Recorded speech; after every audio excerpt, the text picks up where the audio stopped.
Asyhadu an la ilaha illallah.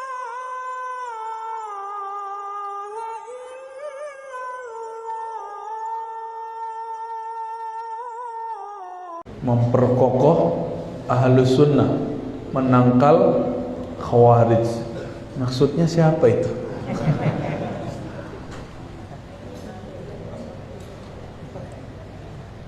Khawarij. Kita mulai dari Khawarij ya.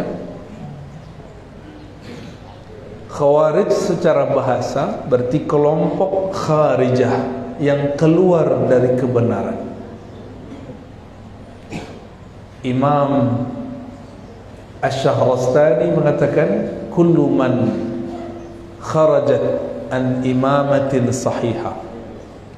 Setiap kelompok yang keluar dari kepemimpinan yang sah, yang memberontak, itu disebut dengan Khawarij. Lalu siapa Ahlus Sunnah? Itu terjemahan umum ya. Kalau Ahlus Sunnah, mereka yang menerima pemerintahan yang sah, melarang berontak. Maka dalam akidah Tahawiyah, Al-Imam Abu Ja'far At-Tahawi mengatakan, kami meyakini bahwa kita perlu, bahkan wajib mendoakan para pemimpin, menaati mereka, dan tidak boleh memberontak. Wa in jaru, meskipun mereka berbuat jaru, kesalahan. Kalau ada kesalahan diperbaiki, bukan berontak. Itu Ahlus Sunnah.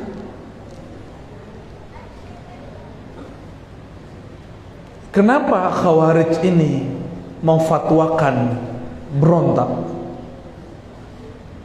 Karena ada satu kaidah yang mereka keliru dalam memahaminya. Apa kaidahnya? Mereka beranggapan kalau kita mengatakan iman itu tasdik, ikrar, amal, itu dibagi dua. Tasdik itu disebut usul. Apa arti usul? Pokok, aslul iman. Tasdik ada di kolbu. Tasdik ada di mana? Di kolbu. Makanya hadisnya menyebutkan antu'mina billah wa malaikatihi wa kutubihi, sampai akhir hadis rukun iman. Engkau percaya dengan apa? Percaya dengan kolbu. Maka Ahlus Sunnah menggariskan bahwa aslul iman tasdik bil qalb. Pokok dari iman itu adalah tasdik, percaya di dalam kolbu. Ini Ahlus Sunnah wal Jamaah. Tasdik dalam kolbu ini punya cabang. Cabang pertamanya ikrar, mengikrarkan. Sudah jadi bahasa kita. Apa arti ikrar? Melafazkan, menyatakan, memberikan persaksian. Yang kedua, al-amal bil arkan, aktivitas amal dengan zahir. Dari aktivitas itu muncullah kemudian amal, tindakan-tindakan politik, amal-amal jasad. Ahlus Sunnah menganggap amal zahir adalah cabang. Kalau amal zahir berubah, cabang tidak berubah. Jika berbeda cabangnya, tidak berbeda pokoknya. Namun Khawarij berpandangan lain. Bagi Khawarij, iman itu tasdik dalam kolbu, ikrar dengan lisan, amal dengan jasad. dan semua ini disebut dengan pokok iman. Bagi mereka ikrar itu pokok, amal itu pokok. Maka beda amal, beda pilihan, beda partai, beda coblosan, beda iman. Tahun-tahun sebelumnya sudah merasakan, cuma karena beda nomor coblosan keluar dari grup WhatsApp ya, tengkar di Facebook, betul ya, ustadz, guru, kiai dibentak oleh jamaahnya. Kawan saya dibentak kiai, guru saya dibentak ulama, wali Allah, cuma karena dia mengajarkan, wahai anak-anakku, ini cabang iman, hanya cabang. Kalau kita berbeda dalam urusan politik, bukan berarti berbeda pokok iman. Jangankan urusan politik, ada orang kunut, satu tidak kunut, imannya sama gak? Jangankan antara orang kunut tidak kunut, orang yang tidak sholat tapi dia tidak ingkar kewajiban sholat pun masih beriman, belum batal keimanannya. Jangankan antara orang sholat dengan yang tidak sholat tadi, bahkan orang bermaksiat pun selama dia tidak menghalalkan maksiatnya, dia pun masih disebut mukmin. Apalagi cuma berbeda coblosan. Maka tolong diingat-ingat kaidah ini, saya sampaikan di mana-mana. Beda pilihan politik bukan berarti beda iman. Coba diulang. Beda pilihan politik bukan berarti beda iman. Diringkas, beda politik bukan beda iman. Coba dibaca. Ingat-ingat sampai nanti ya. Ini 2023 sudah dekat ya. 2022 pun sudah mulai ya. Beberapa bandara itu kita turun, baliho-balihonya sudah banyak. Calon stres sudah banyak ya. Benar, calon stres. Setiap selesai pemilihan umum itu banyak orang masuk rumah sakit jiwa. Tanya sama Paman Birin ya, kawan-kawan beliau lah.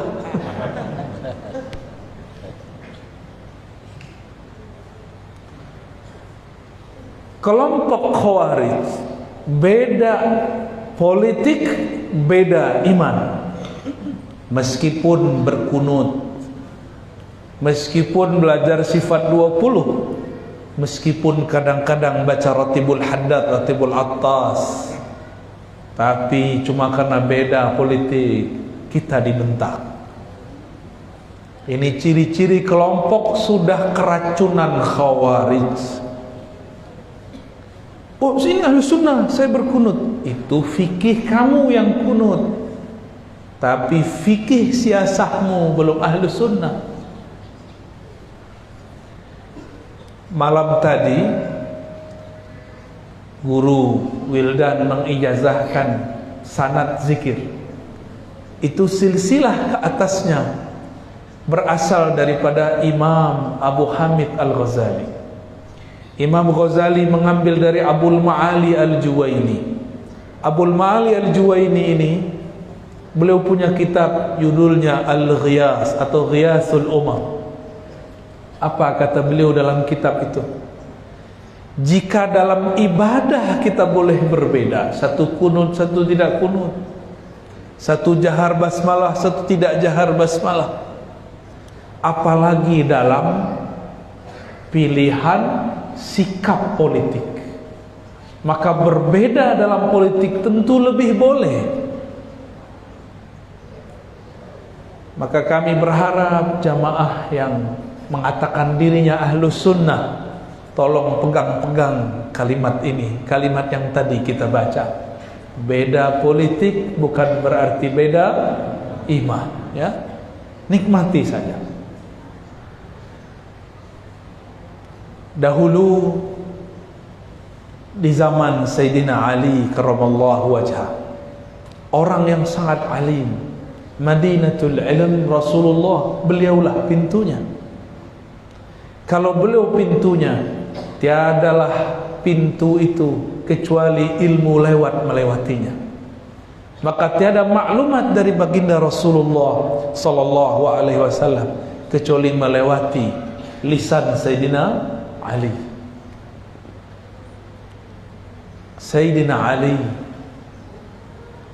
beliau ketika mendapatkan sebuah hadis, idza buyi'al imamani falyuqatilul awwal al-akhir, jika dibaiat dua imam, dua pemimpin, maka yang pertama boleh menyerang ke yang kedua.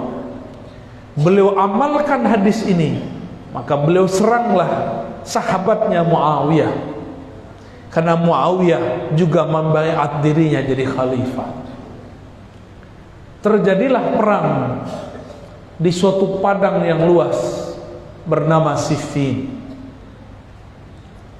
Karena Sayyidina Ali ini punya pedang yang diberikan baginda Rasul sallallahu alaihi wasallam, namanya Zulfiqar, ujungnya ada dua. Karena keberkahan itu, tiadalah perang dihadiri oleh Sayyidina Ali melainkan beliau dan semua pasukannya menang. Jangankan itu, rambut Rasulullah jika dipakai oleh Sayyidina Khalid ibn Walid, maka beliau tidaklah perang kecuali menang. Apalagi ini pedangnya Rasul sallallahu alaihi wasallam.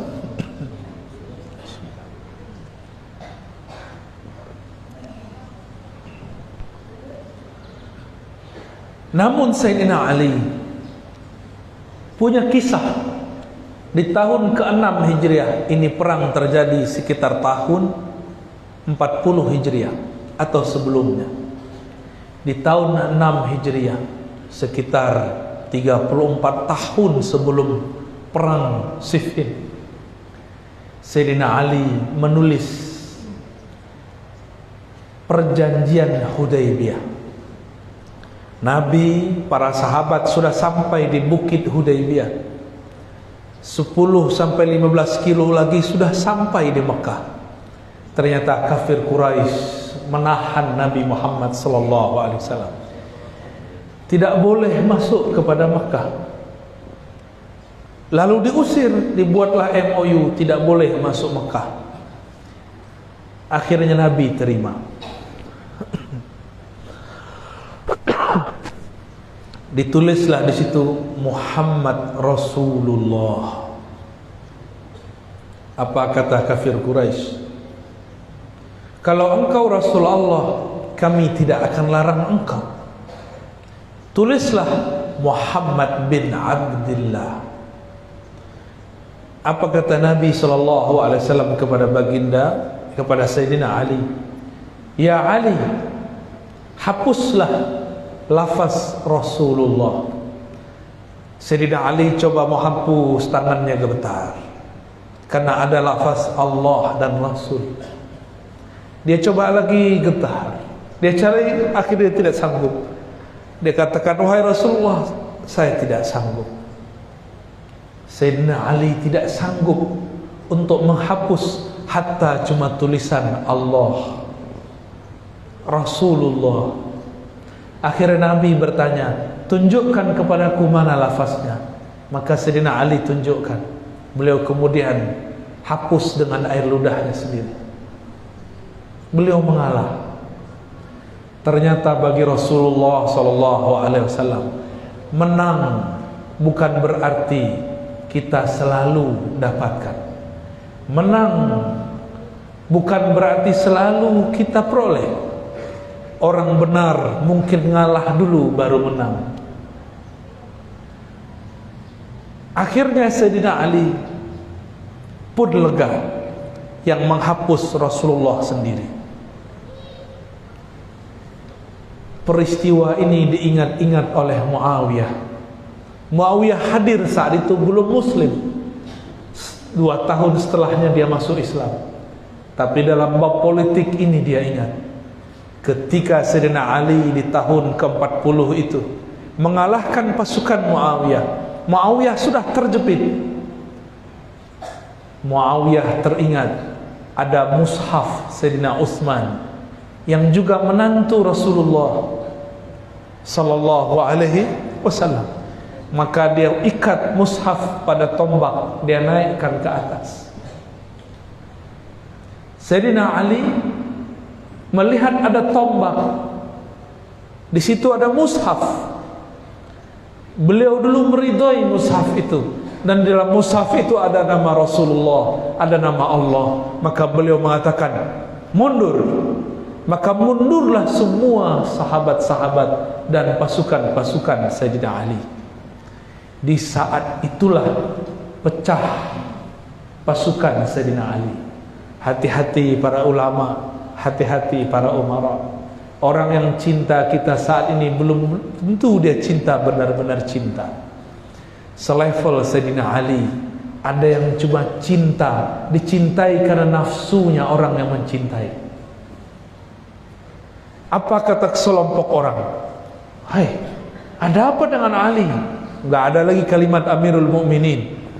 Ada apa dengan Ali?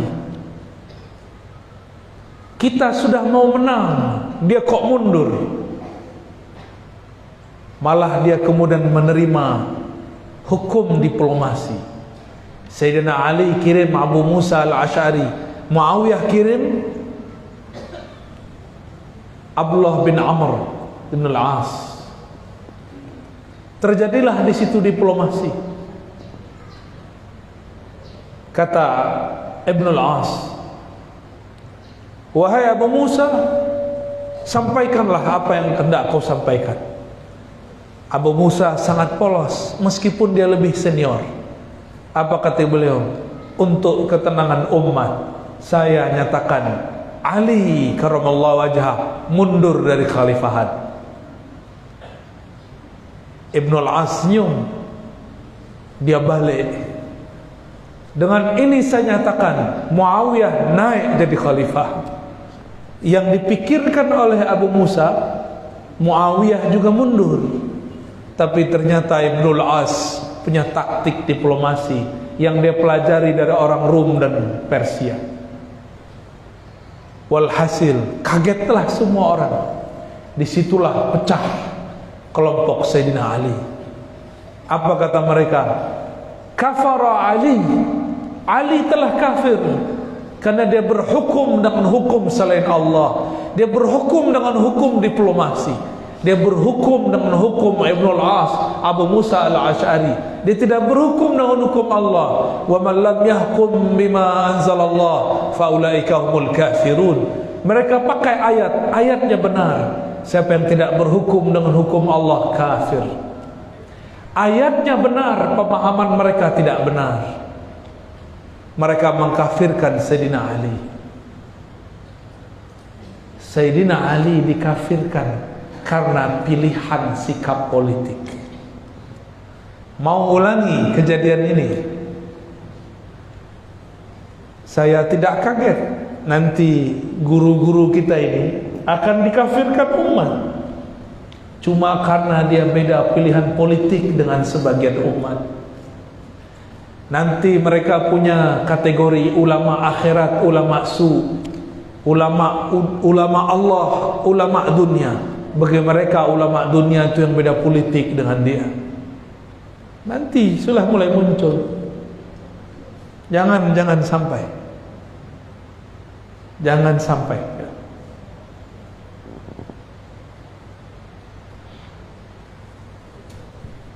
Kelompok Khawarij ini menjadikan sikap politik dia sebagai pokok keimanan.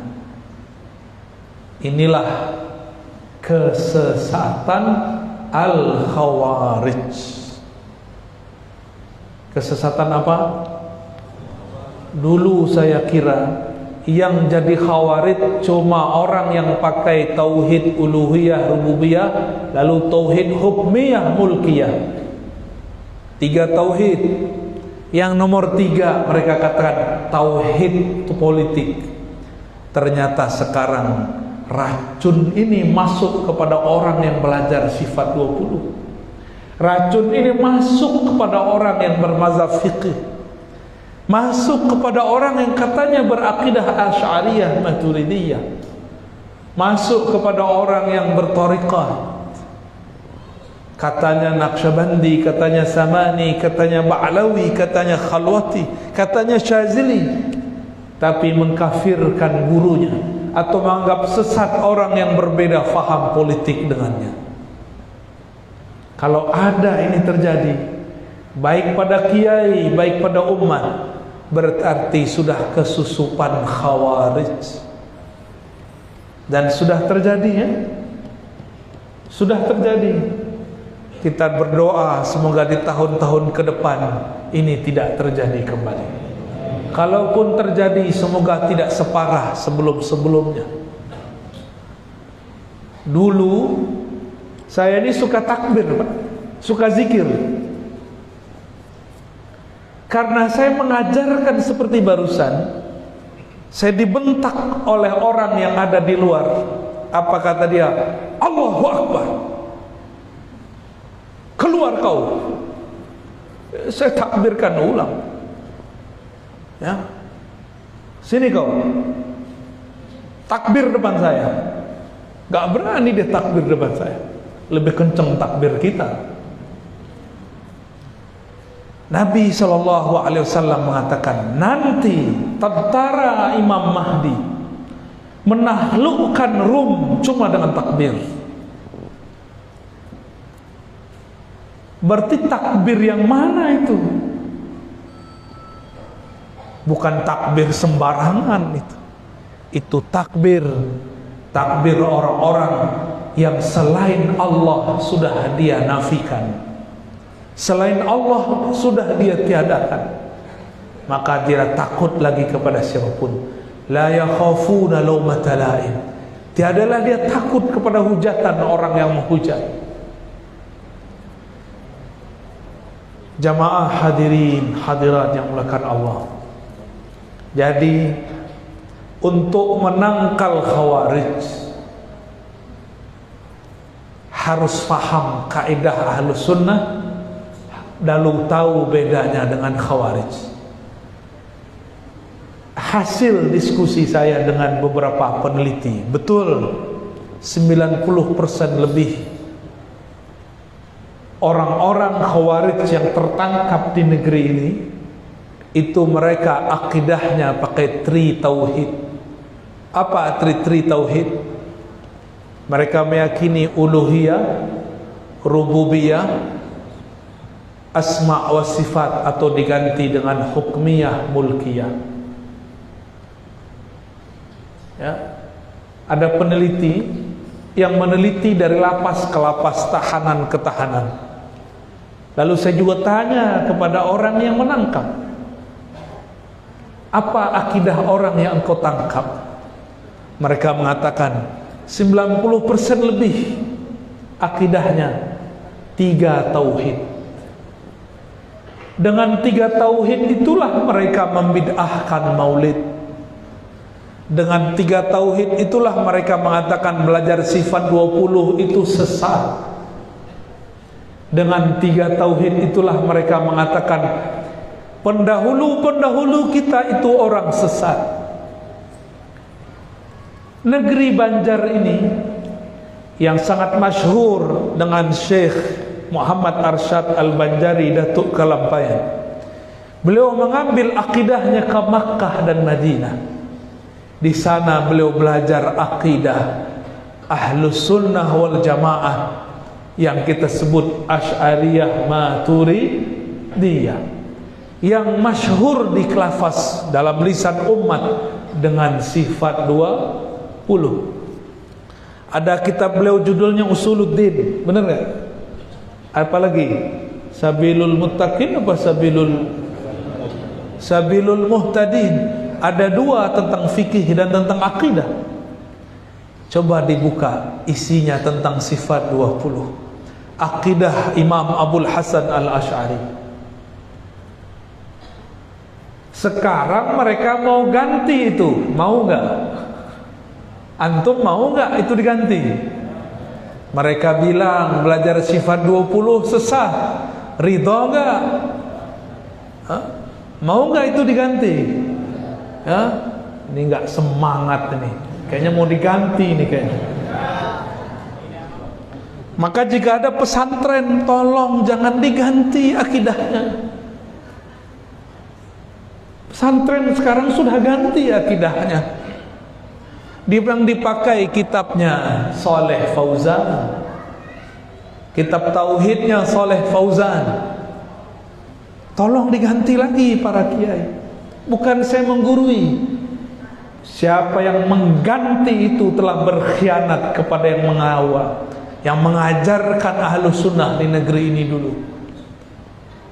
Syekh Muhammad Arsyad Al-Banjari. Syekh Muhammad Arsyad itu kakek guru daripada ulama kami di Minangkabau, Syekh Ahmad Khatib Al-Minangkabawi. Beliau berguru kepada Syekh Nawawi Al-Bantani. Syekh Nawawi Al-Bantani berguru kepada Syekh Muhammad Arsyad Al-Banjari. Jadi orang Banjar ini kakek guru saya.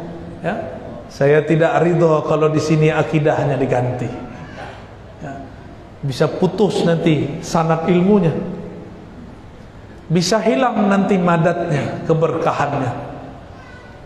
Maka kita sokong guru-guru kita yang masih mengajarkan sifat 20 dengan sanad yang bersambung kepada guru-guru. Ya. Dengan ini Bapak Ibu yang muliakan Allah, mari pertahankan akidah Ahlus Sunnah. Mari kita tangkal, kita waspadai akidah Khawarij, akidah teroris, akidah ekstremis, akidah kelompok radikal yang menjadikan agama sebagai kendaraan politik, yang menjadikan agama sebagai alat-alat politik. Bagi kita bukan begitu. Politik sebagai alat menyebarkan agama, bukan sebagai agama yang dijadikan alat politik. Wallahu a'lam bishawab.